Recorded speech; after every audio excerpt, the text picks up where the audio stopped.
good earth, and the seven seas.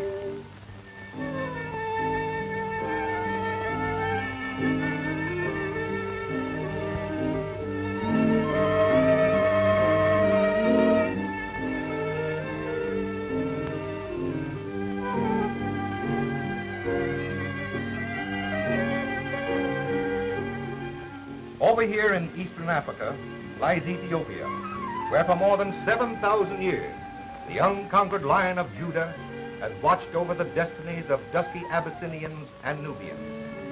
From Addis Ababa, where Haile Selassie was crowned emperor, it is 3,500 miles by airplane to Morocco on the northwest coast of Africa.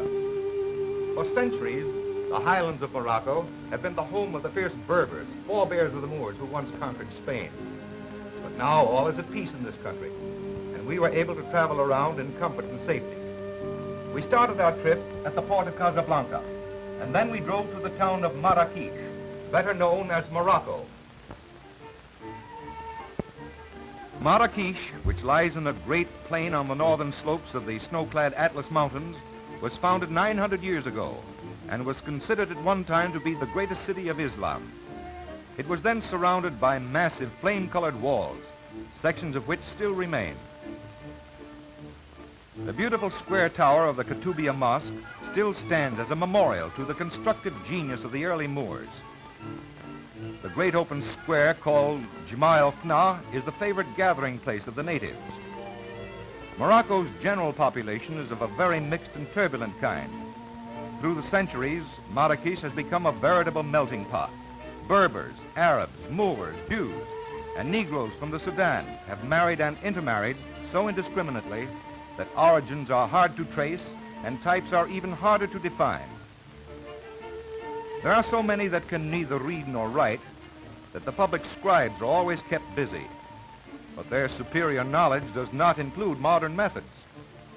First, the scribe takes a piece of bamboo, which he painstakingly whittles into the shape of a writing pen. Meanwhile, his customer patiently waits and gathers his thoughts. Who knows, perhaps this may be a tender love message, or just a note telling Dad that he's broke again. The scribe is writing in Arabic. That is why his pen moves along the line from right to left.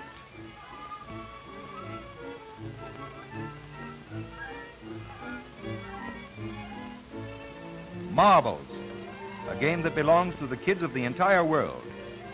Its origin is lost in the mists of antiquity. In the British Museum, they exhibit marbles that were used by Egyptian and Roman children more than 2,000 years ago, just as these youngsters of Marrakech are knuckling down and shooting their toys in their alleys.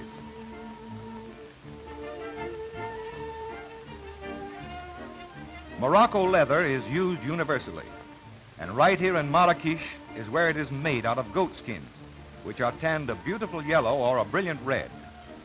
This harness maker is busy turning out a belt, which he is sewing together with heavily waxed silk. And is this young man proud of his new belt?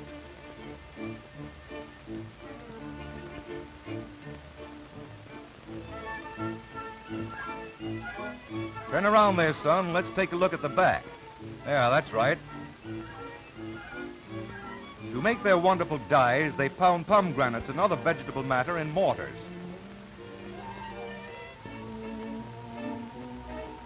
The silk industry is an important one here, and this is how they do their dyeing.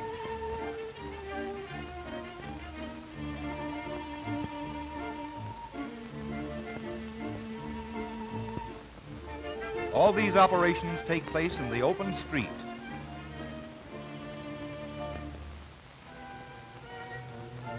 Morocco is sometimes visited by that terrible and most ancient of plagues, one that the ingenuity of man has not yet been able to eradicate, the plague of the all-devouring locusts, the same plague that was visited upon a stony-hearted Pharaoh in the days of Moses.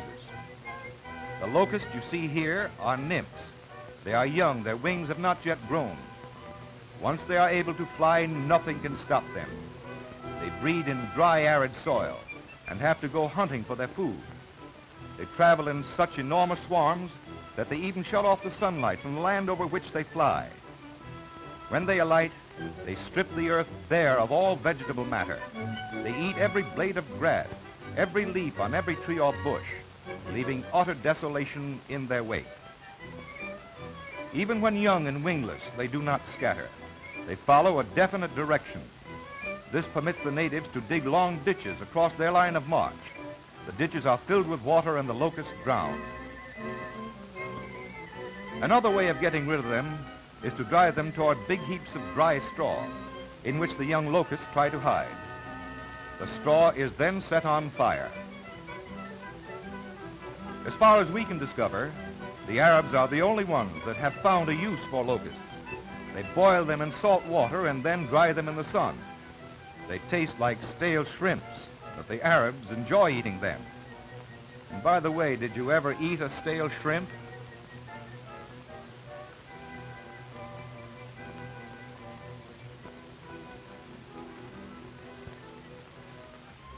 No, this is not a field of pussy willows. These are land snails clinging to the stalks from which they eat the leaves. So you see, they are vegetarians.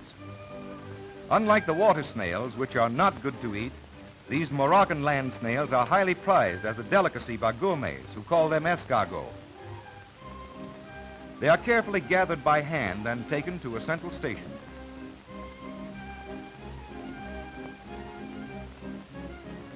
Here they are sorted according to size and quality. But with typical Oriental nonchalance, the idea seems to be that when you work with snails, you work at a snail's pace. When sorting is done, the escargots are placed in small crates for exportation to France and Italy, but the larger shipments are made to the United States. Here comes a truckload of Moroccan snails, shipped by an Italian exporter for French consumption.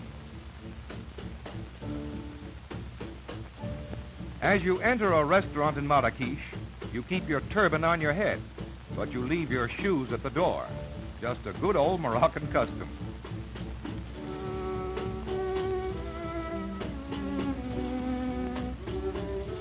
As they don't have chairs, they just squat tailor fashion on cushions.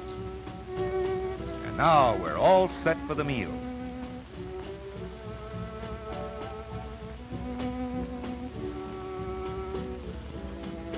That's goat's meat, served on an earthen platter with a straw bonnet.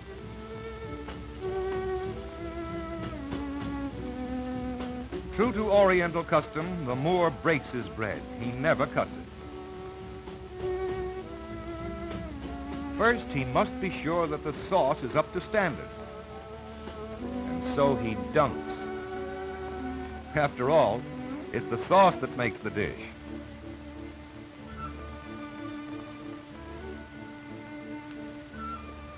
Here's a practical demonstration of the old saying, fingers were made before forks.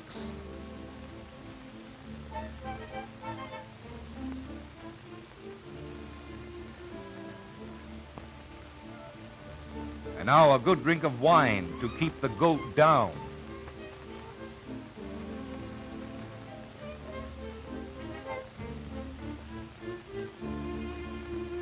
No finger bowls in Marrakech, probably because it takes more than a finger bowl to get the goat off one's hands. So an attendant ceremoniously brings in a large brass bowl and a cake of soap. The tea kettle supplies the water.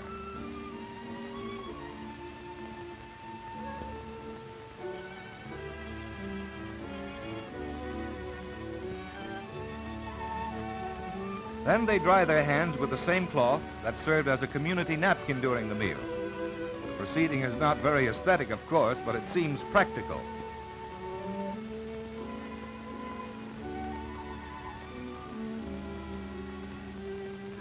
Now comes the all-important wind-up to the meal, the ceremony of tea making.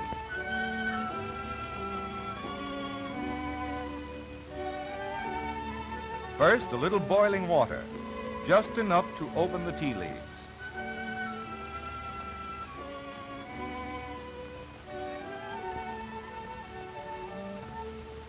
Then a bunch of mint is crammed into the teapot. Now 2 cones of sugar, and finally some hot water.